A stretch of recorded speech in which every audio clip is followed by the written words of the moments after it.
लोकसभा चुनाव के नतीजे आए हुए अभी 10 दिन भी नहीं हुए, लेकिन लग ऐसा रहा है कि इतने कम वक्त में भी जो देश की राजनीति ने एक लंबी दूरी तय कर ली है, नए समीकरणों के उससे संकेत मिल रहे हैं। नए गठजोड़ का इशारा साफ नजर आ रहा है, बदलाव की आहट भी दिख रही है। सबसे पहले आपको बता दूं कि क्या क्या हो रहा है देश में। मणिपुर को लेकर संघ प्रमुख ने सरकार को नसीहत दे दी है। संघ के मुखपत्र ऑर्गेनाइजर के लेख में बीजेपी पर निशाना साधा गया है। ऑर्गेनाइजर के ही एक लेख में एनसीपी से गठबंधन की आलोचना की गई। महाराष्ट्र के सीएम एकनाथ शिंदे ने हार के लिए बीजेपी के 400 पार वाले नारे को जिम्मेदार ठहराया। लोकसभा चुनाव में एनडीए का समर्थन करने वाले राज ठाकरे अकेले विधानसभा चुनाव लड़ने का ऐलान कर चुके हैं। उद्धव ठाकरे ने अकेले 288 सीटों पर चुनाव लड़ने की तैयारी कर ली है। उत्तर प्रदेश में हिंदुत्व और बीजेपी के दो बड़े चेहरों संजीव बालियान, संगीत सोम के बीच खुलकर वार पलटवार हो रहा है। जम्मू में आतंकी हमलों को लेकर विपक्ष सरकार की जमकर आलोचना कर रहा है, लेकिन मायावती आतंक के खिलाफ सरकार के साथ नजर आ रही हैं। आतंक पर राजनीति की आलोचना कर रही हैं। लोकसभा चुनाव में कांग्रेस से गठबंधन करने वाली आम आदमी पार्टी ने दिल्ली में विधानसभा चुनाव अकेले लड़ने का ऐलान किया और हरियाणा में इसी साल होने वाले चुनाव के लिए कांग्रेस ने आम आदमी पार्टी से गठबंधन से इनकार कर दिया। यानी एक के बाद एक राजनीतिक घटनाएं ऐसी हुई जिससे सबकी भड़ास निकल रही है। देश की राजनीति बदल रही है। आज इसी बदलती राजनीति और उसके मायनों को लेकर विस्तार से चर्चा होगी, लेकिन पहले जरा वार पलटवार देखिए आप।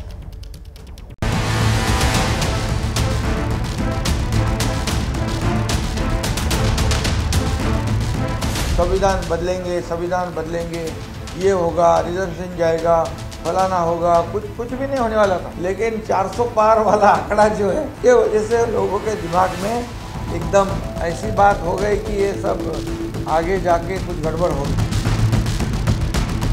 लेकिन असली नुकसान तो बीजेपी का शिंदे और अजित पवार का जो निर्णय हुआ है पार्टी तोड़ने का हमारा, उसकी वजह से हुआ है। 400 पार का नारा है, मोदी ने दिया था ना, तो मोदी जी को जाकर बोलिए हिम्मत है। 400 पार की जो हमारी खबर थी उसको लेकर के विपक्षी दलों ने उसे संविधान परिवर्तन से जोड़ करके चुनाव में उसका दुरुपयोग। Misuse the issue of 400 par. After all, what was the reason for saying 400 par, and therefore saying that we have interpreted it wrong is not fair unless they explain to us why they said 400 par, when nobody would have imagined that they could get 400 seats. Organiser के किसी भी एक व्यक्ति के व्यक्तिगत जो उनकी सूचना है या विचार है, उसके बारे में हमको टिप्पणी करने की ज़रूरत ही नहीं है। महायुति का तो अभी बात चालू ही नहीं है ना। लोकसभा का दौर था, नरेंद्र मोदी साहब को तीसरी बार पंतप्रधान बनाना है, हमने पार्टीबा दिया था। इलेक्शन है तो इलेक्शन में तो सामने जाना ही, हम तकरीबन 200-250 सीट हम लोग पक्के लड़ेंगे।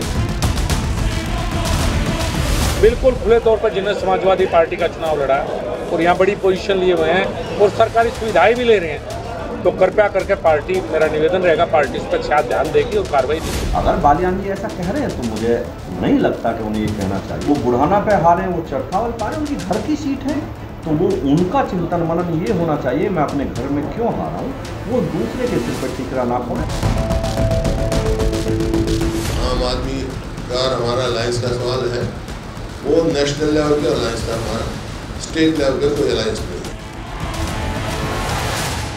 और आइए आज के शो में आपका परिचय खास मेहमानों से कराती हूँ। बीजेपी की तरफ से पार्टी के प्रवक्ता के शर्मा, कांग्रेस प्रवक्ता सुरेंद्र राजपूत, समाजवादी पार्टी प्रवक्ता मनोज काका, शिवसेना शिंदे गुट प्रवक्ता कृष्णा हेगड़े, वरिष्ठ पत्रकार अभय दुबे और साथ ही राजनीतिक विश्लेषक संघ का विचार रखेंगे। यहाँ इस शो में विनय सिंह आप देख रहे हैं हमारे साथ मौजूद हैं। बहुत स्वागत आप सभी का। शुरुआत के शर्मा जी मैं आपसे करूंगी। कुछ पॉइंटर्स हमने बताए थे शो के शुरू में कि किस तरीके से देश की राजनीति बदल रही है। मैं आपसे समझना चाहती हूँ सर, इसकी नौबत क्यों आ रही है? बीजेपी का आकलन क्या है?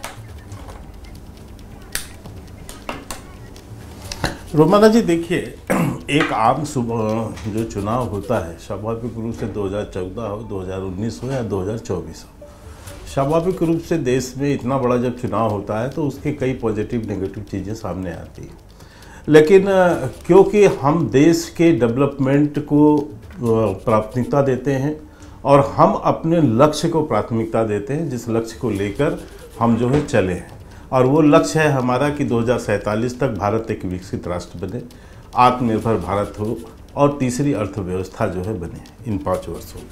इसलिए मैं तो जो भी चीज़ें घट रही हैं सामान्य राजनीति है तो उसमें घटेगी ही, विपक्ष है तो आरोप भी लगाएंगे, तमाम तरह की चीज़ें होंगी, लेकिन पॉजिटिव क्या है इस पर सोचना हमारा मुख्य लक्ष्य है। और मैं पॉजिटिव में ये देखता हूँ आज के समय पे कि विश्व का जो है भारत के प्रति एक नज़रिया जो है स्थिरता, जो सरकार की स्थिरता है मैं उस पर बात में आऊंगी। बढ़ी फिलहाल मोदी जी के प्रति लोगों की भावनाएं बढ़ी। सर विश्व की बात में बात कर लेंगे, ठीक है, अभी हम देश की सियासत की बात कर रहे हैं सर। और यहाँ सवाल ये है कि मणिपुर पर मोहन भागवत मोदी सरकार को आईना दिखाने का काम क्यों कर रहे हैं। यहाँ सवाल ये है कि आरएसएस का मुखपत्र ऑर्गेनाइजर वो बीजेपी से लेकर अजीत पवार तक एक के बाद एक रोजाना लेख छापकर क्या संदेश देना चाहता है। साथी जो हैं एनडीए के शिंदे साहब वो 400 पार वाले बयान को हार के लिए जिम्मेदार बना रहे हैं। उत्तर प्रदेश में बीजेपी के नेता हिंदुत्व के चेहरे के तौर पर जिनकी पहचान रही वो मीडिया के सामने आकर भीतर की लड़ाई जो है वो कैमरों पर लड़ रहे हैं। ऐसे में सुरेंद्र राजपूत ये नौबत क्यों आई? रोमाना जी नमस्कार। 3-4 चीजें बड़ी महत्वपूर्ण हैं। सबसे पहली बात तो स्पष्ट रूप से भारतीय जनता पार्टी ने जो कहा कि उन्हें संघ की आवश्यकता नहीं है, आप देखिए। दूसरी बात जो महत्वपूर्ण है इससे ज्यादा, किसी भी बात से ज्यादा, कि संगीत सोम और संजीव बालियान आपस में एक दूसरे के ऊपर इतने अनाचार, कदाचार और भ्रष्टाचार के आरोप लगा रहे हैं और अभी तक नरेंद्र मोदी जी की ईडी, सीबीआई और इनकम टैक्स वहां नहीं पहुंची है। चूंकि विदेशी जमीन खरीदने की बात है, ऑस्ट्रेलिया में भी जमीन खरीदने की बात उन्होंने एक दूसरे के ऊपर आरोप लगाए, कितनी सत्यता है मैं नहीं जानता, तो एनआईए का भी इन्वॉल्वमेंट होना चाहिए। सच बात यह है कि भारतीय जनता पार्टी जिस तरीके से चुनाव के बाद मुद्दों में घिरी है, पहली बार ऐसा हो रहा है कि 2014 के बाद सिर्फ मोदी मोदी मोदी मोदी मोदी होता था, 19 के बाद भी मोदी मोदी मोदी, अब 2024 के बाद सिर्फ और सिर्फ मुद्दे मुद्दे मुद्दे हो रहे हैं। अग्निवीर जैसी समस्या, आप बेरोजगारी, पेपर लीक, महंगाई, चीन की समस्या, इन सारे मुद्दों में लेकर के भारतीय जनता पार्टी हमेशा जो कभी भगवान श्री राम के नाम के पीछे छुप जाती थी और अपने आप को कहती थी कि साहब हमने अयोध्या का ये कर दिया, अयोध्या ने उनको हरा दिया, आपके सामने है। अयोध्या से लेकर के राम गमन वन पथ जो है लगातार, चाहे वहां अयोध्या हो, चाहे अकबरपुर हो, चाहे सुल्तानपुर हो, चाहे प्रतापगढ़ हो, चाहे कौसाम्बी हो, चाहे इलाहाबाद हो, और उसके बाद चाहे रॉबर्ट्सगंज हो, गंगा पार करने के बाद सारी सीटें राम गमन वन पथ पर भारतीय जनता पार्टी हारी है। क्यों? क्योंकि वहां के गांव के बच्चों को रोजगार नहीं मिले, वहां के किसानों को जो है फसल का उनका उचित मूल्य नहीं मिला। भारतीय जनता पार्टी में भी जो राजनीतिक नेतृत्व है, जो डेमोक्रेटिक नेतृत्व है, उसे भी तो जवाब चाहिए, उसे भी तो जनता को जवाब देना है। अब मैं सिर्फ के शर्मा जी से एक ही बात आखिरी पूछना चाहता हूं कि शर्मा जी, संजीव बालियान और संगीत सोम के घर ईडी जाएगी या नहीं जाएगी, या सिर्फ विपक्षी नेताओं के जो है वो सिर्फ संजीव बालियान, संगीत सोम, ईडी को लेकर नहीं है ना सर, बाकी मेहमान भी अपना रुख कर रहे हैं। अब ऐसे सवाल आप मत उठाइए जिसकी वजह से डिबेट डीरेल हो जाए। मैं कृष्णा हेगड़े जी का रुख करती हूँ यहाँ पर। कृष्णा हेगड़े जी, आपके पास मैं उस सवाल के साथ आ रही हूँ कि साहब एकनाथ शिंदे जी कहते हैं कि 400 पार वाला जो नारा है ये भारी पड़ गया, तो मतलब आप लोगों का आकलन क्या है सर? ये अति आत्मविश्वास जो है यही ले डूबा? रोमाना जी, एकनाथ शिंदे जी ने यह नहीं कहा कि 400 पार का नारा भारी पड़ गया। उन्होंने ये कहा कि नारा तो ठीक था, कार्यकर्ताओं को मोटिवेट करने के लिए था, लेकिन जो नारा दिया गया है उसका विपक्ष ने जो प्रचार किया, झूठ का प्रचार किया कि संविधान को खतरा है, और ये प्रचार जो है रोज झूठ का प्रचार करते करते लोगों के बीच दिमाग में शक आ गया कि भाई क्या हो रहा है, और उसके वजह से लोगों ने जो वोट है वो अलग तरीके से दिया होगा। दूसरी बात ये है कि सर, लेकिन जब आप कहते हैं कि शक आ गया लोगों के मन में, आप ही कह रहे हैं अभी, तो मतलब लोगों ने आप पर, एनडीए पर भरोसा नहीं किया और विपक्ष की बात पर लोगों ने भरोसा कर लिया, तभी तो लोगों के मन में शक आया। मतलब ये तो आपकी कमजोरी है कि आप पर लोग भरोसा नहीं कर पा रहे हैं। नहीं, लोगों ने तो हमारे पे भरोसा किया, इसके लिए भरोसा करते तो फिर शक क्यों आता सर मन में? आप लोग भरोसा नहीं कमा पाए लोगों का। नहीं, एक बात तो स्वीकार करिए ना सर, चित भी मेरी पट भी मेरी, ऐसा तो नहीं हो सकता है। नहीं, देखिए लोगों को हमारे पास ऊपर भरोसा था, इसके लिए फिर से हम जीते, एनडीए जीती, मोदी जी जीते और मोदी जी फिर से प्रधानमंत्री। सर महाराष्ट्र को लेकर तो कम से कम आप ये कहने की स्थिति में है नहीं, है ना सर? मतलब 48 सीटें, 48 में कितनी आप लोगों के खाते में आई? 30 जीत गए सर। इंडिया गठबंधन जो है वो 30 जीत गए। जीते या नहीं जीते? आप कह रहे हैं कि साहब हम जीत गए। नहीं, मुझे बोलने देंगे तो मैं बोल सकता हूं। जरूर बोलिए सर, जरूर बोलिए। देखिए, हम 15 सीट लड़े हैं और 7 जीते हैं, और तो हमारा स्ट्राइक रेट उद्धव ठाकरे जी से भी ज्यादा है, और इसके लिए वोट शेयर भी हमारा बड़ा है और सीट शेयर का विनिंग परसेंटेज भी उनका भी करीब वही स्ट्राइक रेट है। अब जब आप ऐसे फैक्चुअल मिस्टेक्स करेंगे सर तो मुझे टोकना पड़ेगा। वो भी करीब 21 ही लड़े और वो भी 9 जीत गए। उनका भी करीब 50% और आप भी करीब 50% स्ट्राइक रेट है। सेम ही है ना स्ट्राइक रेट? तो नहीं, उनका कम है हमारे से, उनका 40 कुछ है, हमारा 44 है, 48 है, तो उसमें फर्क है। 8% 5% जो भी परसेंटेज है उसमें फर्क तो है ही। दूसरी बात यह है कि देखिए, महाराष्ट्र में जो इलेक्शन हुआ है वो लॉन्ग वीकेंड के बाद हुआ है, सोमवार को हुआ है। नहीं सर, ये एकनाथ शिंदे ये सब नहीं कह रहे थे ना सर। और 400 पार वाला जो नारा है वो बीजेपी की तरफ से दिया गया था। तो जब आप लोगों की तरफ से 400 पार वाले नारे को लेकर कि उस पर भरोसा नहीं कर पाए या उसको विपक्ष बुना ले गया, तो कहीं ना कहीं ठीकरा जो है वो बीजेपी पर फोड़ने की कोशिश की गई है सर। ये साफ तौर पर नजर आता है। अब यहाँ पर बैठकर आप कुछ भी कहिए। मनोज काका, आई आप किस तरीके से देख रहे हैं 24 के नतीजों के बाद देश की सियासत को? देखिए, 24 के जो नतीजे आए हैं, जो परिणाम आए हैं, उसको हम लोग उसी तरह से देख रहे हैं जिस तरह से आप जैसे जनवादी पत्रकार और पूरा देश देख रहा। पूरा देश कम से कम ये देख रहा है कि जो डबल इंजन की सरकार होती थी, नरेंद्र मोदी जी जहां जाते थे और ये भाषण देते थे कि डबल इंजन की सरकार में, तो उस डबल इंजन में एक मुख्यमंत्री होता था और एक प्रधानमंत्री होते थे जिनका हर वादा चुनाव बाद जुमला हो जाता। अब उस डबल इंजन में सबसे बड़ा परिवर्तन ये आया है कि अब उस डबल इंजन में प्रधानमंत्री की सरकारें नहीं हैं, उसमें नीतीश कुमार हैं और चंद्रबाबू नायडू साहब हैं। अब वो डबल इंजन खींच रहे हैं और पीछे जो सबसे डबल इंजन होने का जिसमें अहंकार था, दंभ था, जिसमें झूठा अहंकार था, वो कम से कम ध्वस्त हो गया। कम से कम लोग बुनियादी सवालों पर बात करने लगे हैं। कम से कम जो पीडीए राष्ट्रीय अध्यक्ष हमारे अखिलेश यादव जी की जो पीडीए की अवधारणा थी कि दलित, वंचित और शोषित जो समाज है, जिसको आर्थिक, सामाजिक, राजनीतिक और सांस्कृतिक रूप से हाशिए पे रखा गया है, उसको कैसे उसकी हर तरह के संस्थान में, सरकार में भागीदारी कैसे सुनिश्चित हो जाए, इस पर कम से कम बात होने लगी है। तो यही बड़ा चेंज आया है। जो प्रधानमंत्री अपने फ्रेम में अपने सहयोगियों तक को नहीं आने देते थे, उनकी सुरक्षा के लोग उनके फ्रेम में आने से बेचारे डरते थे, वो प्रधानमंत्री कम से कम लोगों को गले लगा रहे हैं। तो इस तरह का अगर इस तरह का अहंकारी इकबाल अगर ध्वस्त हुआ है तो सबसे बड़ा परिवर्तन तो यही आया है।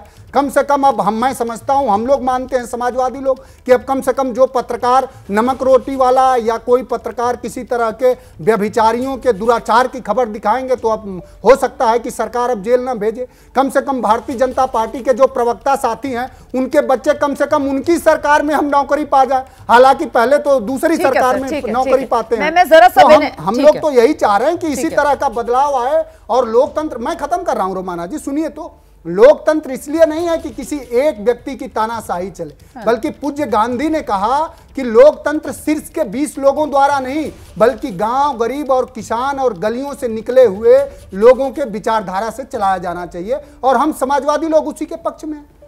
ठीक है विनय जी, आपसे मैं समझना चाहती हूँ सर कि चाहे बीजेपी हो, मतलब एक तरीके से संघ परिवार से निकली हुई सब लोग हैं। ऐसे में संघ परिवार की तरफ से जब परिवार के लोगों को बंद कमरे में या कान में नसीहत देने की बजाय सार्वजनिक मंच का चुनाव किया जाने लगे और वहां से खड़े होकर नसीहत भी इस अंदाज में कि जिससे आप कहीं ना कहीं उन्हें ह्यूमिलेट ज्यादा करते हुए नजर आए, ऐसी कोशिश हो, तो ये सामान्य तो नजर नहीं आती सर। मुझे बताइए ये क्यों हो रहा है अब? रोमाना जी, एक तो मैं स्क्रीन पे देख रहा था ऑर्गेनाइजर संघ की पत्रिका।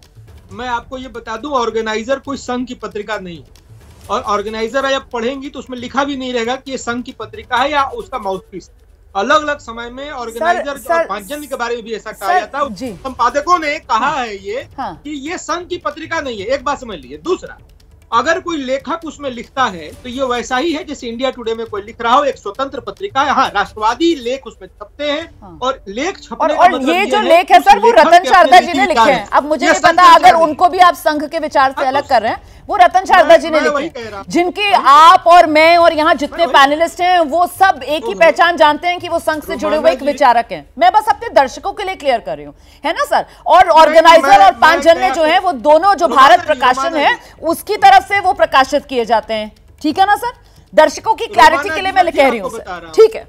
आइए अब आप मुझे ये बताइए कि आप ऑर्गेनाइजर में जो लिखा गया है उसको किनारे कर दीजिए, आप उसको ओन नहीं करना चाहते मत कीजिए सर। लेकिन मोहन भागवत जी और मणिपुर के मुद्दे पर वो जिस तरीके से मोदी सरकार को कटघरे में खड़ा कर रहे हैं और वो सवाल पूछ रहे हैं कि कौन शांति लेकर आएगा, और वो भी तब जबकि मणिपुर में राज्य सरकार से लेकर केंद्र की दिल्ली सरकार तक सिर्फ और सिर्फ बीजेपी ही है, तो वो कौन है जिसको लेकर कटघरे में खड़ा करने की कोशिश मोहन भागवत कर रहे हैं। विनय जी मुझे तो कौन बता दीजिए कौन है।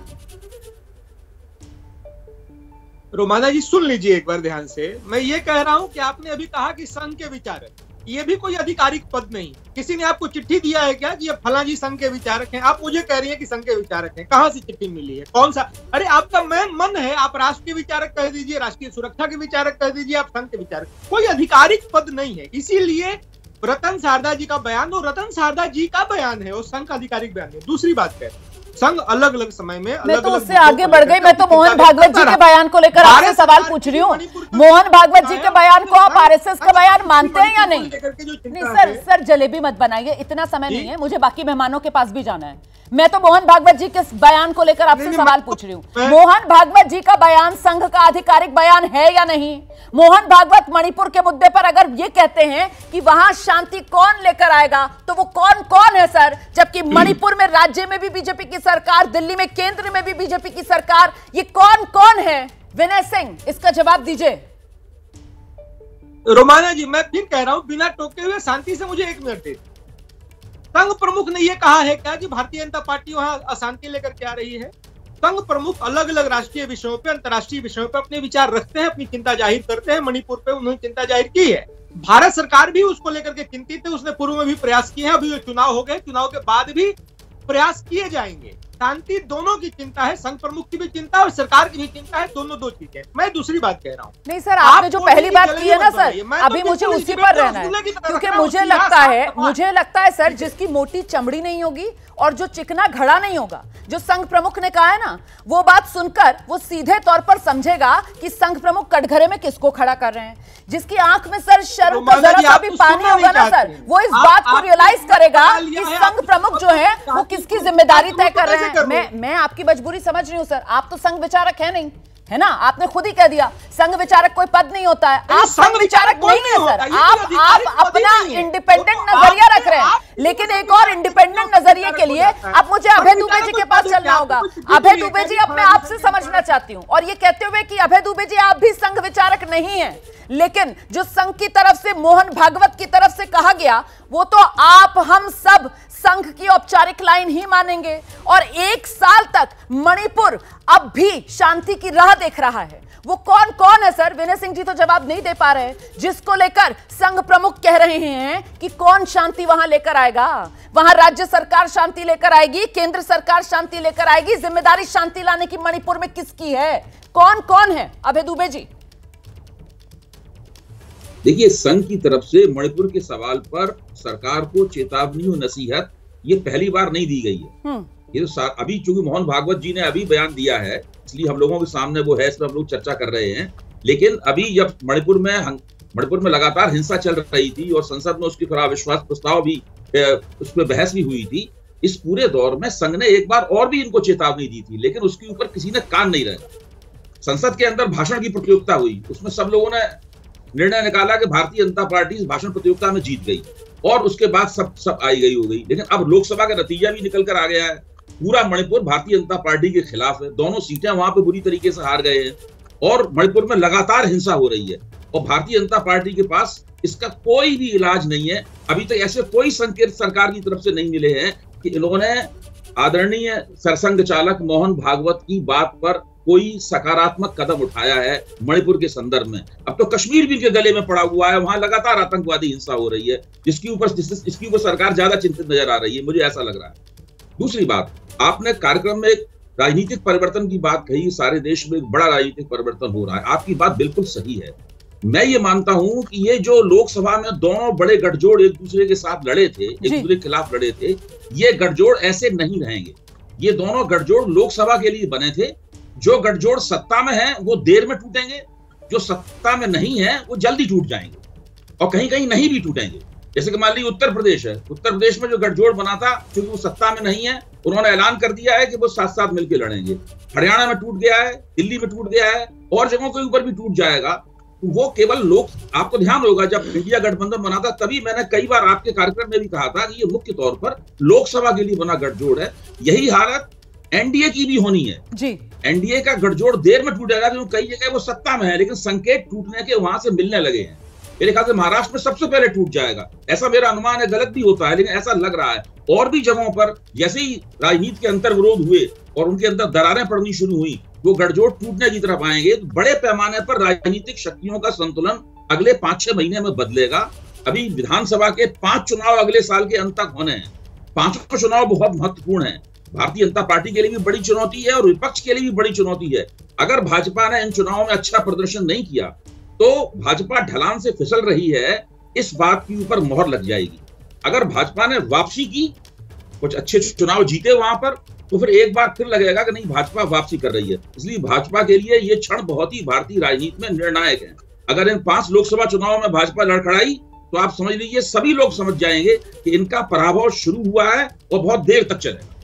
जो बात आप कह रहे हैं सर, उसी को थोड़ा सा और आगे बढ़ाते हैं। एक बार फिर से के शर्मा जी का रुख करते हैं। के शर्मा जी, सरकार बन गई लेकिन क्योंकि अपने दम पर बहुमत नहीं मिला, ऐसे में अब बीजेपी की कमजोरी खुलकर सामने आ गई है सर, और इसीलिए ये नौबत आ रही है कि गैर तो गैर अब अपने भी नसीहतें देने सार्वजनिक मंच पर आईना दिखाने का काम करते हुए नजर आ रहे हैं। और देखिए ना, अपनी पार्टी के लोग सुन भी नहीं रहे, मतलब नेतृत्व को इसे क्या कहेंगे सर, अंगूठा दिखाना कि आपस में लड़े जा रहे हैं। इतना भी एहसास नहीं है कि पार्टी का कुछ सम्मान है, कुछ इज्जत है, उसको बनाकर रखें। मामले को कोर्ट तक ले गए सर, जिसको लेकर सुरेंद्र राजपूत सवाल पूछ रहे थे कि वो ऑस्ट्रेलिया में जमीन का मामला, जिसको लेकर लीगल नोटिस तक दे दिए गए हैं। ईडी उस मामले में कब आएगी सर आपके नेताओं के घर पर? आइए के शर्मा सर। नहीं, जितना लंबा रोमाना जी प्रश्न आपने किया उतना लंबा सुन पाएंगे आप? पहले ये तय कर लीजिए। जवाब दीजिए सर, सुन रही हूँ। क्योंकि आप सुनती तो हैं नहीं, सुनने के पहले, हाँ इसीलिए कह रहा हूँ कि पहले थोड़ा सा धैर्य रख लीजिएगा। अरे आपकी दृष्टि में जैसा आप इस एजेंडे को इस डिबेट में रखी हैं, भारतीय जनता पार्टी तो चुनाव ही नहीं जीती, भारतीय जनता पार्टी तो चुनाव हार चुकी है, मोदी जी प्रधानमंत्री थोड़ी ना आया। तो आपकी तो समीक्षा इस दृष्टि की है। और वैसे भी हमने बहुत कयास आपके सुने हैं। शुरुआत में विपक्षियों ने यही कहा कि मोदी जी प्रधानमंत्री नहीं बनेंगे, मोदी जी प्रधानमंत्री बन गए। फिर आपने कहा कि समर्थन नहीं मिलेगा, समर्थन भी मिल गया। फिर कहा कि मंत्रिमंडल नहीं बढ़ पाएगा, लड़ाई झगड़े होंगे, मंत्रिमंडल भी बढ़ गया, जो सबके मंत्री भी बन गए। तो ये सारे कयास हैं। कयासों में जीने के लिए विपक्ष जो है स्वतंत्र है और मीडिया अपने कयास लगाने के लिए स्वतंत्र है। हम तो दूसरी चीज़ देख रहे हैं। हम तो ये देख रहे हैं कि 5 साल के लिए जो मैंडेट हमें मिला है, मुझे आश्चर्य, यहाँ मेरे विपक्षी दल बड़ी ऊंची ऊंची बातें कर रहे हैं। कोई 40 सीट के पास है, कोई 99 पे है, 100 भी नहीं पहुँचा है, लेकिन बातें ऐसी है जैसे लग रहा है सब सरकार में बैठ गए हैं। बाकी तो भाजपा तो हार गई, यही लोग जीते हैं। के शर्मा जी, तो आप मुझे आश्चर्य, हमारा लक्ष्य बिल्कुल स्पष्ट है। आपको दोबारा सुनना पड़ेगा सर, आप फिर से कहेंगे लंबा सवाल आपको खुशी, आपको खुशी कि सरकार तो बन गई नहीं, आप खुश होइए, 2 रोटी ज्यादा खाइए मैडम। अरे सर रुक जाइए, ऐसी बातें मत कीजिए, है ना, अच्छा नहीं लगता है सर 2 रोटी 3 रोटी। आप खुश हो जाइए, को लेकर आप खुश आप इस तरीके के बयान मत दीजिए प्लीज। नहीं, आप जिस एजेंडे पे जाना चाहती हैं मैं उस एजेंडे पे नहीं बोलूंगा। मैं किसी एजेंडे पर बात नहीं कर रही सर, और मैं आपके कयासों पर बात नहीं कर रही। मर्यादा बनाकर रखिए सर, आप मुझे नहीं बताएंगे मैं कितनी रोटी खाऊंगी। आप मेरी रोटी तय नहीं करेंगे, आप मेरे निवाले नहीं गिनेंगे, मैं आपका दिया नहीं खा रही हूँ। Sharma ji please stay in your limits, ठीक है ना, अपनी मर्यादा में रहिए सर। आप मुझे नहीं बताएंगे कि मैं कितनी रोटी खाऊंगी, ठीक है? जरा मर्यादा में रहकर अपनी बात रखिए। और मैं आपसे कह रही हूँ कि आप यहाँ पर कयास की बात कह रहे हैं, मैं यहाँ कयास लगाने के लिए नहीं बैठी हुई हूँ। मोहन भागवत ने कयास नहीं लगाया, मैं उनका बयान आपको बता रही हूँ जो उन्होंने दिया है। ये कयास नहीं है, ये कयास नहीं है सर, ठीक है। वहां पर जो संगीत सोम और संजीव बालियान लड़ रहे हैं सर, वो कयास नहीं लगा रहे हैं, वो कोर्ट में चले गए सर। ये कयास आप लगाते होंगे सर, मेरी पत्रकारिता कयास लगाने वाली नहीं है। मैं फैक्ट्स के साथ सवाल रख रही हूँ और मैं आपसे ये पूछ रही हूँ सर, सरकार बना ली, लेकिन क्या बीजेपी कमजोर नजर आ रही है इस तरीके के तमाम? हाँ तो ये कहिए घर का विषय है, ये कहिए हम निपटा लेंगे, लेकिन इससे हकीकत ये निकल कर आती है कि अभी तक निपटा नहीं पाए ना। घर की बात खुलकर सामने आ गई है ना, अभी तक निपटा तो नहीं पा रहे हैं। यहाँ रोटियां गिनने के लिए मत बैठिए सर, रोटियां गिनने वाली बात दोबारा मत बोलिएगा सर, मर्यादा में रहकर बात किया कीजिए। रोटियां गिन रहे हैं, आप प्रसन्न हो, 2 रोटी ज्यादा खा लीजिए। किस तरीके की भाषा का आप इस्तेमाल करते हैं? कैसी भाषा का आप इस्तेमाल करते हैं के शर्मा? प्रसन्न आपको माफी मांगनी चाहिए इस तरीके की भाषा पर। 2 रोटी ज्यादा खा लीजिएगा, ये कौन सी भाषा है? ये कौन सी भाषा है 2 रोटी ज्यादा खा लीजिएगा? ये तमीज है आपकी सर? आप इस तरीके से बात करेंगे यहाँ पर एक एंकर के साथ बैठकर, 2 रोटी ज्यादा खा लीजिएगा, ये कहां से लेकर आते हैं आप बातें? नेगेटिव के सिवाय कौन सी नेगेटिव? कौन सा कयास? मोहन भागवत ने जो कहा वो नेगेटिव है, जो मोहन भागवत जी ने कहा वो नेगेटिव है। मोहन भागवत जी ने जो कहा वो कयास लगा रहे हैं, आपके पास जवाब नहीं है और आप यहाँ पर एंकर को कह रहे हैं रोटियां ज्यादा खा लीजिएगा। मैं हैरान हूं सर, मैं आपके जवाब पर हैरान हूं और मुझे लगता है आपकी पार्टी को भी ये सुनना चाहिए कि आप किस तरीके का जवाब देते हैं नेशनल टेलीविजन पर बैठकर कि 2 रोटी ज्यादा खा लीजिएगा। ये जवाब है आपका, 2 रोटी ज्यादा खा लीजिएगा, तर्क नहीं है आपके पास जवाब देने के लिए। 2 रोटी ज्यादा खा लीजिएगा। आपने मुझे पहले दौर में बोलने नहीं दिया, आपने मुझे पहले दौर में बोलने नहीं दिया। आपने अपनी पूरी बात रखी है, अब विक्टिम कार्ड मत खेलिए यहाँ पर, और अभी भी पूरी बात रखिए आप। 2 रोटी जब तक गिनाएंगे ना तब तक मौका निकल जाता है आपके बोलने का। मुद्दा है नहीं आपके पास जवाब देने के लिए। 2 रोटियां गिना रहे हैं यहाँ पर बैठकर एंकर की। मुद्दे पर आइए। बढ़ रहा है आपकी नजरों में पीछे, पूरा देश आगे बढ़ रहा है आपकी नजरों में पीछे, तो आप खुश हो? बस मैं यही तो कह रहा हूँ सर। ये तो आपका नजरिया है, अपना नजरिया आप मुझ पर थोप रहे हैं। मैं तो यहाँ बैठकर रोज डिबेट करती हूँ सर, और मुझे तो पता है देश कहाँ जा रहा है। आप यहाँ पर विक्टिम कार्ड खेलने के लिए या वो 2 रोटी वाले बयान पर अपने आप को बचाने के लिए जबरदस्ती अब आप मुझे जो है अलग मुद्दों पर घेरने की कोशिश कर रहे हैं। मैं इससे घिरने वाली नहीं हूँ। फिलहाल आपने यहाँ पर जो ये 2 रोटी वाला कमेंट दिया ना, बहुत ही बेहुदा कमेंट है के शर्मा। अगली बार से मेरे शो में अगर आओ तो ये 2 रोटी वाले बयान के लिए मत आना यहाँ पर। आइए सुरेंद्र राजपूत जी को मैं लेकर आऊंगी। सुरेंद्र राजपूत जी, ये जिस तरीके के बयान सामने आ रहे हैं, ये कमजोर होती हुई बीजेपी और इसीलिए सब घेरते हुए बीजेपी को नजर आ रहे हैं क्या? के शर्मा जी तो 2 रोटी से आगे नहीं बढ़ पा रहे हैं।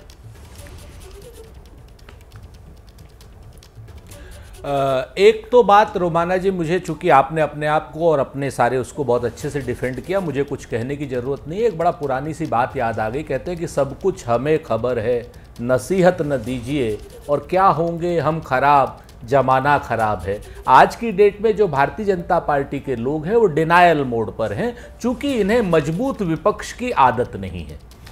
2014 में 44 सीटें थी हमारी 52 सीटें थी, 19 में थी हमारी। आज की डेट में 100 सीटें हैं, लेकिन आज की डेट में एक मजबूत इंडिया गठबंधन का जो विपक्ष है वो इनको चुनौती देता हुआ दिखाई दे रहा है, और इनका जो अपना गठबंधन है वो फ्रैक्चर्ड हाउस की तरीके से तमाम जगहों पे जो मुद्दों में ये लोग एक मत नहीं हो पा रहे हैं, चाहे आंध्र प्रदेश में मुस्लिम आरक्षण की बात हो, चाहे 5 लाख रुपए को क्या नाम कोलेटरल फ्री लोन देने की बात हो, चाहे कब्रिस्तानों को बाउंड्री वॉल बनाने की बात हो, चाहे जाति जनगणना बिहार की बात हो, और चाहे अग्निवीर जैसी समस्या जो क्या नाम जनता दल यूनाइटेड ने भी उठाई है उसकी बात हो, चाहे वो पेपर लीक की बात हो, चाहे वो चीन को लाल लाल आंखें दिखाने की बात हो, और चाहे वो कश्मीर में 4 आतंकी घटनाएं हो चुकी हैं अभी तक, और प्रधानमंत्री जी आतंकी घटनाओं को छोड़ करके विदेश चले गए हैं। वो उनका सरकारी दौरा है, मैं उस पर बात नहीं करता, लेकिन एक अगर बयान देकर के जाते तो बहुत बेहतर होता। मैं इससे ज्यादा विदेश नीति पे नहीं कहता। सर देखिए, आपने बहुत सारे मुद्दे गिना दिए। शर्मा जी यहाँ पर बीजेपी के प्रवक्ता बनकर बैठे हुए हैं, लेकिन वो 2 रोटी से आगे बढ़ नहीं पाएंगे। इसीलिए काउंटर मैं इस बात से करूंगी कि आप लोग जो आंध्र प्रदेश को लेकर ये कहते हैं कि साहब वहां पर टीडीपी मुस्लिम आरक्षण, जबकि वहां पर जो ज्वाइंट एनडीए का मैनिफेस्टो है सर, उसमें मुस्लिम आरक्षण का जो मुद्दा है उसको किनारे किया गया है। एनडीए के जॉइंट मैनिफेस्टो में मुस्लिम आरक्षण का दूर दूर तक कोई जिक्र नहीं है, इसमें क्लैरिटी है। तो क्या ये उसी तरीके का भ्रम है जो 400 पार वाले नारे पर विपक्ष ने 24 चुनाव में फैलाया? इसको लेकर आगे चर्चा बढ़ाएंगे। तो 24 के नतीजों के बाद क्या देश की सियासत बदल रही है? कौन किधर जाएगा, किसको गले लगाएगा, किससे दूरी बनाएगा, इसी को लेकर चर्चा कर रहे हैं हम। सभी खास मेहमान हमारे साथ बने हुए हैं। जल्दी से रुक करते हैं। मनोज काका, मैं आपके पास आ रही हूं। जिस तरीके से अब की बार 400 पार वाला बीजेपी का जो नारा था, उसको लेकर विपक्ष की तरफ से जो नैरेटिव आगे बढ़ाया गया वो ये कि अगर सत्ता में दोबारा आ जाएंगे ये लोग तो संविधान बदल देंगे, ये लोग आरक्षण खत्म कर देंगे। और अब वही आंध्र प्रदेश टीडीपी को लेकर कि देखिए वो मुस्लिम आरक्षण की बात कर रहे थे, बीजेपी इस पर चुप क्यों है, जबकि वहां जो एनडीए का कॉमन मैनिफेस्टो है आंध्र प्रदेश में, उसमें साफ है मुस्लिम आरक्षण की, उसमें दूर दूर तक कोई बात नहीं है। तो यहां पर भी जबरन बीजेपी को घेरने का एक एजेंडा नहीं रोमाना, बिल्कुल भी जबरन बीजेपी को घेरने का एजेंडा नहीं है। और जो हम लोग समाजवादी लोग कहते हैं उसमें तथ्य होता है। आपके संज्ञान हेतु और आपके पूरे संस्थान हेतु जो आपके दर्शक सुन रहे हैं सभी जानते हैं कि चंद्रबाबू नायडू की सरकार ने एक नए सरकार में वादा ही नहीं किया, बल्कि इससे पूर्व की सरकारों में उन्होंने 4% आरक्षण दिया हुआ था। और अभी रिसेंटली में हाल ही के बयान उनके सुपुत्र के हैं, उन्होंने कहा कि हम उस मुद्दे पे कायम हैं। और हम वो तो नेता है ना, और मैं हमेशा कहती हूँ कि नेताओं के बयान बिल्कुल वैसे जैसे हाथी के दांत खाने की और दिखाने की ओर, क्योंकि सर जो कॉमन मैनिफेस्टो है एनडीए का आंध्र प्रदेश के लिए, कॉमन मैनिफेस्टो एनडीए का, तो इसको लेकर बीजेपी को तो नहीं आप घेर सकते ना, कि एनडीए का जो मैनिफेस्टो है उसमें तो मुस्लिम आरक्षण दूर दूर तक नहीं है। कृष्णा हेगड़े जी को लेकर आइए स्क्रीन पर, जल्दी से सुन लीजिए। और दूसरी जो बात आपने कहा, भारतीय जनता पार्टी के ही सांसद लल्लू सिंह हैं, किरोड़ी लाल मीणा उनके राजस्थान के मिनिस्टर हैं, और बीजेपी आरक्षण खत्म करने की जो बात है वो उसको व्यवहार में लाती है। मैं बीजेपी से जानना चाहता हूं कि जब लेटरल एंट्री होती है तो उसमें दलितों, पिछड़ों, अल्पसंख्यक की भागीदारी क्यों नहीं होती है? क्यों सिर्फ एक जाति की होती है? उत्तर प्रदेश के विश्वविद्यालयों में क्यों सिर्फ एक जाति के लोगों का चयन होता है? तो बीजेपी तो चाहती ही है कि आरक्षण किस तरह से कमजोर हो, और उसको कमजोर करने के लिए संविधान में हमेशा बदलाव अभी आप आगे बढ़ाएंगे। हाँ, इसी नैरेटिव को अभी आगे बढ़ाएंगे। मैं जरा जल्दी से कृष्णा हेगड़े जी का रुख करती हूँ। कृष्णा हेगड़े जी, ये तो फिर मुश्किल होने वाली है सर। नहीं, एक मिनट सर, पूरा टाइम आप ही ले लेंगे। कृष्णा हेगड़े जी का मुझे रुख करना है। सवाल पर जवाब देने के बजाय अगर इसी तरीके से विपक्ष ये नैरेटिव बढ़ाता रहेगा और आपके मुताबिक जनता जो है वो विपक्ष के झांसे में आती जाएगी, विपक्ष की बातों पर भरोसा करती जाएगी, सर फिर एनडीए क्या करेगा? आप लोगों के लिए तो मुश्किल है, ये तो एक और नैरेटिव लेकर आ गए। देखिए कितना भी नैरेटिव बनाए, लेकिन 2014 से जो देश की जनता है वो मोदी जी और एनडीए को ही चुन रही है। और ये कितना भी नैरेटिव बनाए, कितना भी झूठ बोले, संविधान को खतरा है, ये इधर प्रॉब्लम है, उधर प्रॉब्लम है, बेरोजगारी है, ये है, वो है। देखिए लोग जानते हैं कि मोदी जी देश हित, जनहित और लोकहित में काम करते हैं, उनकी कैबिनेट उनके लिए काम करते हैं। इधर महाराष्ट्र में एकनाथ शिंदे जी 24/7 काम करते। इसके पहले उद्धव ठाकरे जी यहाँ पर थे मुख्यमंत्री, अरे फेसबुक लाइव करते थे, 2 बार वो मंत्रालय तक नहीं पहुंचे, वहाँ वसूली आगाड़ी कहते थे, उद्योगपतियों के घर के नीचे बॉम्ब रखते थे, लेडीज बार से 100 करोड़ रुपए का वसूली करते थे।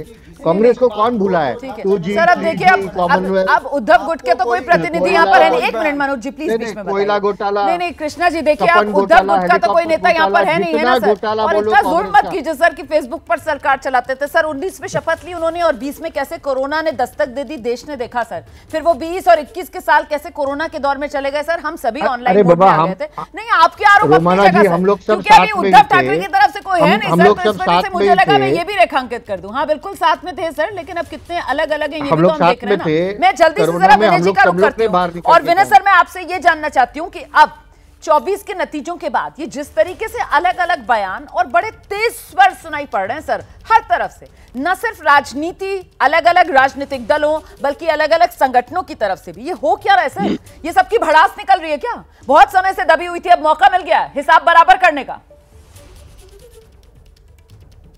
रोमाना जी मैं फिर कह रहा हूं कि कयासों का मामला रहता है चुनाव में, सब कयास लगाते हैं। कयास था भारतीय जनता पार्टी हारेगी, लोकसभा जीत गई, सरकार बन गई, प्रधानमंत्री मोदी। कयास लग रहा है कि इस साल के अंत तक 5 विधानसभा चुनाव है, भारतीय जनता पार्टी हारेगी, फिर वही होगा कि 5 के 5 में भारतीय जनता पार्टी पुनः जीतेगी। दूसरी बात, एक सबसे रोचक बात इस चुनाव में जानती है, सबसे बड़ी बात क्या रही? केजरीवाल, विपक्ष के लोग इस बात पे वोट मांग रहे हैं। केजरीवाल ये नहीं कह रहे कि मैंने विकास किया है और मोहल्ला क्लिक बनाया, कह रहे हैं कि हमको वोट दो, क्योंकि हमको वोट नहीं दोगे तो योगी जी को मोदी जी हटा देंगे। मतलब इससे बड़ा चुटकुला क्या हो सकता है कि योगी जी को बनाए रखना है तो हमको जिताओ।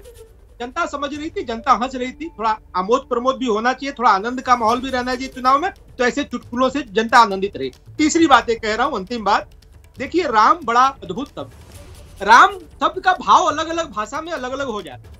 यही कांग्रेस के लोग जो स्क्रीन पे अभी दिख रहे हैं हमारे मित्र, वो राम राम राम राम मतलब कि खराब भाव से बोलते कि राम राम राम राम छी, और अभी देखिए राम राम राम राम। राम को जपने वाले सबसे ज्यादा तो हमारे मित्र ही हैं जो टेलीविजन स्क्रीन पे हैं, भारत के, ये भारतीय जनता पार्टी के विपक्ष के लोग। बिल्कुल सही कह रहे हैं सर आप, लेकिन अब सर लोकतंत्र है ना, और लोकतंत्र में जनता से बड़ा जनार्दन कोई है नहीं सर। और ये सारे मौके वो अलग अलग तरीके से कैसे राम का नाम जपा जाता है, विपक्ष जो भी कुछ कर रहा है सर, ये जनता नहीं दे दिया उसको मौका। इसी वजह से सर वो ये राम राम राम वाला जो नाम है वो इस अंदाज में जप रहे हैं सर। क्योंकि उत्तर प्रदेश का आप जिक्र कर रहे थे ना कि लोगों को अच्छा है, मौका मिलना चाहिए हंसने का। फिलहाल तो देखिए आप उत्तर प्रदेश की राजनीति में कौन मुस्कुरा रहा है सर, और कौन घुट घुट कर मुस्कुराहट चेहरे पर लाने की एक कोशिश करता हुआ नजर आ रहा है। जनता है सर, सब जानती है, जनता से कुछ नहीं छुपता सर। अबे सर बहुत देर से आना चाह रहे हैं, आइए सर। देखिए हम लोग, आप बिजली मेरे यहाँ चली गई थी इसलिए नेट का कनेक्शन टूट गया था, मैं माफी चाहता हूँ। हम लोग आंध्र प्रदेश के सवाल के ऊपर उस वक्त चर्चा कर रहे थे। मेरा कहना है कि आंध्र प्रदेश के संदर्भ में अगर आप एनडीए को देखेंगे तो आप पाएंगे कि वहां पर 95 से लेकर 99% तक तेलुगु देशम है, और तेलुगु देशम का घोषणा पत्र ही उसके लिए महत्वपूर्ण है, जिसके आधार पर उन्होंने वहां पर वोट मांगा है और लंबे अरसे से प्रचार कर रहे थे। और उसमें साफ तौर पे लिखा हुआ है कि उन्हें मुसलमानों को न केवल 4% आरक्षण देना है ओबीसी के तहत, धर्म के आधार पर ही वो आरक्षण मुसलमानों को मिलेगा, बल्कि और भी ज्यादा कई सुविधाएं उसमें जिक्र हैं। केवल इसलिए अब चुनाव हो चुका है, अब एनडीए के घोषणा पत्र का कोई मतलब नहीं। तेलुगु देशम मजबूर है अपने घोषणा पत्र को लागू करने के लिए, और यही बात नारा लोकेश जो चंद्रबाबू नायडू के पुत्र हैं, हर 3-4 दिन में एक बार कहते हैं। उन्होंने एक बार नहीं बात कही है, उन्होंने इंटरव्यू देते हुए बार बार इस बात को रेखांकित किया है कि हमारे घोषणा पत्र से पहले 100 दिन का जो एजेंडा है एनडीए सरकार का, केंद्र का, वो अलायन होना चाहिए, और हमारे घोषणा पत्र को उन्होंने मान्यता दी थी जब हमारे साथ अलायंस किया। लेकिन सर देखिए, क्योंकि एनडीए का भी घोषणा पत्र है, और अगर मैं आप वाली बात को लेकर अभी के शर्मा जी से सवाल पूछूंगी ना, तो फिर वो 2 शब्दों का इस्तेमाल करेंगे, या तो वो कयास लेकर आएंगे या फिर वो मुझे कहेंगे आप 2 रोटी ज्यादा खा लीजिएगा। उनको मेरी रोटियां गिनने का बहुत शौक हो रहा है आज इसके शो में, मुझे पता नहीं क्यों, लेकिन मैं वो चाहती नहीं हूं हो, इसलिए मैं इस मुद्दे पर जाना ही नहीं चाहती। और मैंने पहले ही दर्शकों को बताया, के शर्मा के बताने से पहले, कि आंध्र प्रदेश में टीडीपी बिल्कुल अपना घोषणा पत्र लेकर आई, जिसमें मुसलमानों को आरक्षण देने की टीडीपी की तरफ से बात की गई, लेकिन एक जॉइंट घोषणा पत्र एनडीए का वहां पर है। मैं इससे आगे बढ़ रही हूं, और मैं इससे आगे बढ़ते हुए अगर जवाब देना चाहें के शर्मा साहब, तो जिस तरीके से अजीत पवार को लेकर कटघरे में बीजेपी को खड़ा किया जा रहा है कि साहब आपने अपनी ब्रांड वैल्यू खत्म कर ली, भ्रष्टाचार के आरोपों में घिरे एक व्यक्ति को आपको लेने की क्या जरूरत थी, जब पहले ही आपके साथ शिवसेना का एक फैक्शन आ चुका था। ये अति आत्मविश्वास, ये ओवर कॉन्फिडेंस नहीं तो और क्या है? जी जवाब दीजिए के शर्मा जी। नहीं, इसके जवाब हमने कई बार रोमाना जी दिया है। बस मैं इतना ही कह सकता हूं कि मोदी विरोधी और भाजपा विरोधी एजेंडा लोग जितना भी चाहें कि बढ़ाने के लिए वो बढ़ाते रहें। देश की जनता जनार्दन है, और उसी ने हमें ये मैंडेट दिया है, फिर से एक बार मोदी जी को सरकार चलाने का मैंडेट दिया है। लोग हमारे विरुद्ध एजेंडा सेट करके और चलाकर खुश हो सकते हैं तो खुश हो, मुबारक हो उनको एजेंडा। हमारे पास लक्ष्य हमारा सीधा है, हम डेवलपमेंट विकास की बात पर लेके अगले 5 साल काम करेंगे। आसान रहेगा सर काम करना अगले 5 साल, वो भी तब जबकि अब इतना विरोध का सामना करना पड़ रहा है। वो मोदी विरोध गैरों से नहीं, अपनों से भी, मैं फिर दोहरा दूं, गैरों ही नहीं अपनों से भी इतनी समीक्षा सुनने के लिए मिल रही है, इतनी नसीहतें सुनने के लिए मिल रही हैं। आप हमारे, ऐसा है, आप हमारे अंदर का विषय छोड़ दें, वो तो हम निपट कर लेंगे, लेकिन विरोधियों को काम इसी का दिया है और कुछ लोगों को एजेंडा चलाने का दिया है। तो मोदी विरोध भाजपा विरोध का एजेंडा चलाएं, उन्हें मुबारक। हमारा काम स्पष्ट है और हमें अपना घर संभालना आता है, हम अपना घर भी संभाल लेंगे, हम अपने घर के विवादों को भी सुलझा लेंगे, हम आगे भी बढ़ रहे हैं। 24 के नतीजों ने क्या देश की सियासत बदली है, इसी को लेकर हम चर्चा कर रहे हैं। सभी खास मेहमान इस वक्त हमारे साथ मौजूद हैं। जल्दी से सुरेंद्र राजपूत का रुख करते हैं। सुरेंद्र जी, आप ब्रेक पर जाने से पहले कुछ जोड़ना चाह रहे थे, प्लीज जल्दी आइए सर। क्या दिखा रहे हैं सर, बता दीजिए जरा, ऐसे समझ में नहीं आ रहा है। सिर्फ अनइंटरप्टेड 30 सेकंड आप मुझे दीजिए। मैं ये बताता हूं कि जो इन्होंने अभी कहा हमारे मित्र ने कि आरक्षण को बदलने का, आरक्षण को खत्म करने की साजिश नहीं, सच है। क्योंकि उत्तर प्रदेश की सरकार ने आज ही एक वो जारी किया है कि समूह ख और समूह ग की सारी भर्तियां संविदा में होंगी। अगर संविदा में होती है तो उसमें कोई आरक्षण लगता ही नहीं है। सरकारी नौकरियों में आरक्षण लगता है, संविदा में लगता नहीं, नंबर एक। नंबर दो, आपने कहा शिंदे साहब के आदमी ने अभी कहा, हेगड़े साहब ने कि ऐसे ऐसे करके बम नीचे रख रहे थे उद्धव ठाकरे जी, 100 करोड़ रुपए वसूल रहे थे। शिंदे साहब भी उसी मंत्रिमंडल में थे। मंत्रिमंडल में सामूहिक जिम्मेवारी होती है, तो शिंदे साहब के ऊपर यह आरोप जरूर लगना चाहिए और उनकी इंक्वायरी होनी चाहिए कि क्या अंबानी के घर नीचे बम उन्होंने रखा था या 100 करोड़ की वसूली उन्होंने की थी। तीसरी बात में आपकी सामूहिक जिम्मेवारी होती है जो उन्होंने उद्धव के ऊपर। सही है, जी, सही है। और नहीं बिल्कुल, और देशद्रोह का मुकदमा होना चाहिए, एनआईए लगनी चाहिए। और एक अभी जो इन्होंने कहा आदरणीय के शर्मा जी ने, तो एक शेर इन्होंने हम कह देते हैं कि अपनों से कहा तुमने, गैरों से कहा तुमने, गैरों से सुना तुमने, अपनों से कहा होता, अपनों से सुना होता। अगर संघ की बात इन लोगों ने सुनी होती तो आज की डेट में संघ ऑर्गेनाइजर के जरिए आपको नसीहत नहीं दे रहा होता, क्योंकि आपने देश के मुद्दों की जगह पे मोदी को प्रमोट किया। मैं फिर से के शर्मा जी को कह रहा हूं, यह सलाह है, ले लीजिए। मुद्दों की जगह आप मोदी को प्रमोट करने में लगे हुए हैं। मोदी खत्म हो जाएंगे, मुद्दे खत्म नहीं होंगे। मुद्दों पर बात कीजिए के शर्मा जी। और देश के मुद्दे अग्निवीर है। देश का मुद्दा महंगाई है, देश का मुद्दा चीन की समस्या है, देश का मुद्दा कश्मीर का आतंकवाद है, देश का मुद्दा कश्मीर का चुनाव है, कश्मीर का स्टेटहुड है देश का मुद्दा। और देश के मुद्दे जो लोग चाहते हैं कि आप दल बदल न कराएं लोगों से, इस तरीके की दल बदल लोग पसंद नहीं करते हैं। मैं जल्दी से जवाब देती हूं। शर्मा जी, आप देख रहे हैं सर, वो जो सीधी टक्कर वाली सीट्स है ना, बीजेपी और कांग्रेस की स्ट्राइक रेट बढ़ गया है। इसी वजह से सुरेंद्र राजपूत जी में जवाब देने में जो उनकी एनर्जी है और जो जोश है वो भी आप देख रहे हैं कितना बढ़ा हुआ है। इसीलिए सर मेरा ये सवाल, आपको कहीं कयास ना लगे कि देश की सियासत बदल रही है क्या सर? खासतौर से सर राजस्थान, तेलंगाना, मतलब बिल्कुल बराबरी पर आ गए कांग्रेस और बीजेपी। आइए सर। ये सोच आपकी है और आपको मुबारक है। और जितने भी मुद्दे राजपूत जी ने गिनाए हैं, इस सारे मुद्दों का समाधान यदि इस देश में कोई कर सकता है तो वो सिर्फ मोदी जी हैं।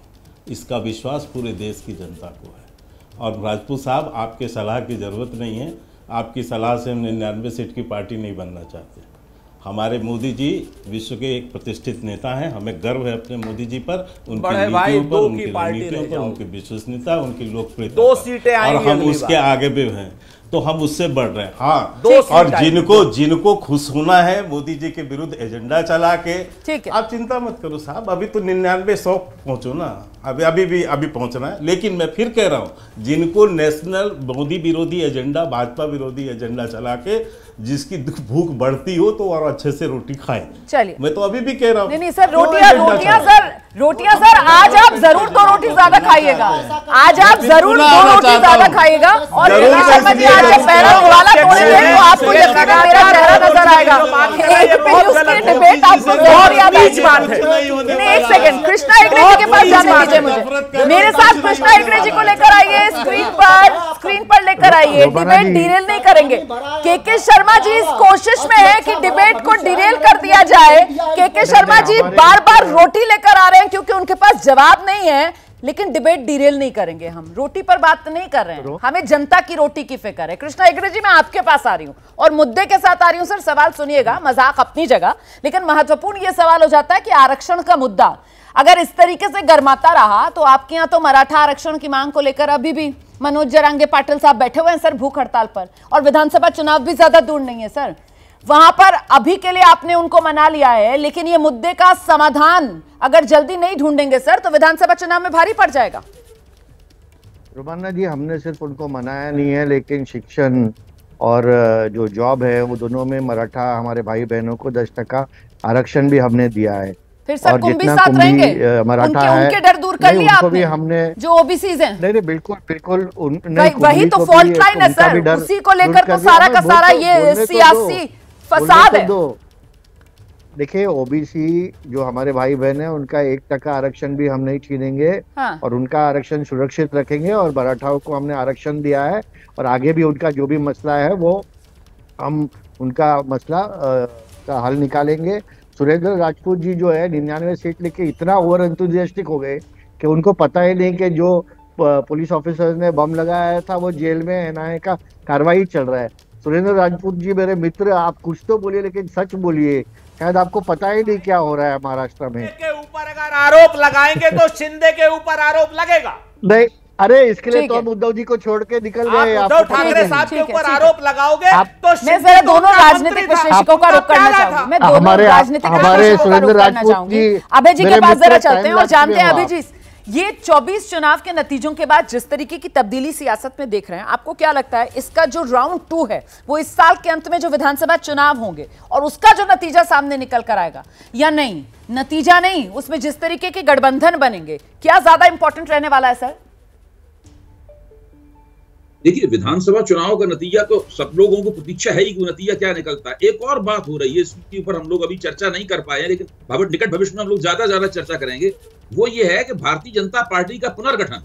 आज आप अखबारों में देखिए, पहले पन्ने पर इस तरह की खबरें हैं कि भारतीय जनता पार्टी का पुनर्गठन कैसे हो, उसे एक व्यक्ति के प्रभुत्व दबदबे से बाहर कैसे निकाला जाए, कार्यकर्ताओं को उनकी राजनीतिक पॉलिटिकल एजेंसी है वो कैसे दी जाए।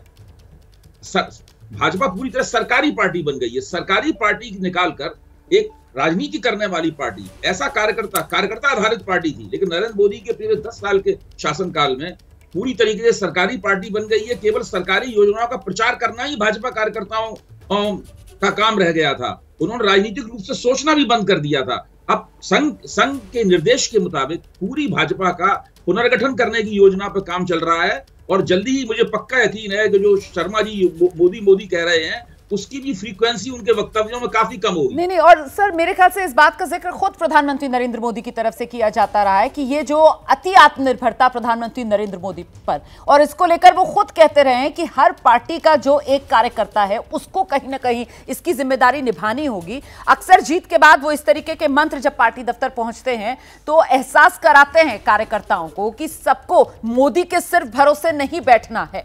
बहुत धन्यवाद आप सभी का आज की इस चर्चा में हमारे साथ शिरकत करने के लिए। रोटी वाली बात आज इतनी बार दोहराई है के शर्मा जी ने कि आज जब वो डिनर करेंगे तो उनको ये वाली हमारी वाली डिबेट जरूर याद आएगी, और रोटी का जब वो पहला निवाला तोड़ेंगे तो जाहिर सी बात है उन्हें एबीपी न्यूज़ जरूर याद आएगा।